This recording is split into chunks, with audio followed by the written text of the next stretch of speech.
اهلا بيكم. النهارده هنتكلم عن الادويه المخدره اللي موجوده في الصيدليه وازاي بيتم صرفها بشكل قانوني. الادويه المخدره هي المواد المصنعه طبيا بغرض تسكين الالام الشديده او في بعض الحالات الطبيه الخاصه زي المورفين، الكودايين. المواد دي مدرجه في جداول قانون مكافحه المخدرات ويجب استخدامها تحت اشراف طبي وبوصفه من طبيب مختص. الخطوه الاولى لصرف الادويه المخدره هي وجود روشته طبيه من طبيب مختص.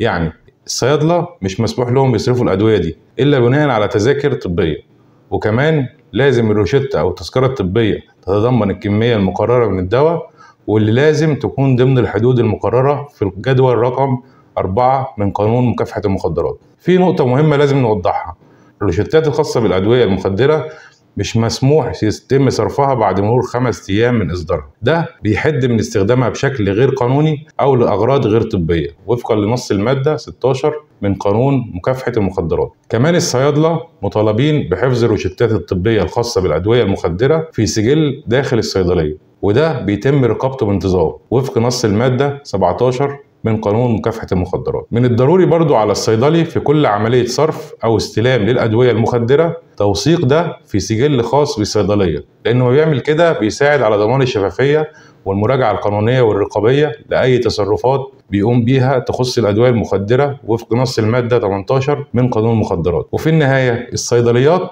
مسموح لها بصرف الأدوية المخدرة بتذاكر طبية اللي هي روشتات يعني للمرضى والأطباء البشريين واطباء الاسنان واطباء البيطره، لكن ده بيتم فقط بموجب تراخيص قانونيه منصوص عليها في قانون مكافحه المخدرات، واللي لو مش موجوده ما يقدرش اي صيدلي يصرف اي ادويه مخدره وبالتالي يقع تحت طائله القانون. دي كانت نبذه مختصره لحضراتكم عن كيفيه صرف الادويه المخدره بشكل قانوني في الصيدليات واهم الشروط والمعلومات اللي لازم نكون على درايه بيها عشان نتجنب اي مشاكل قانونيه قد تحدث في المستقبل. لو عند حضراتكم اي استفسار اكتبوه في التعليقات أسفل الفيديو وهنرد عليه بإذن الله. بالغ تحياتي والسلام عليكم.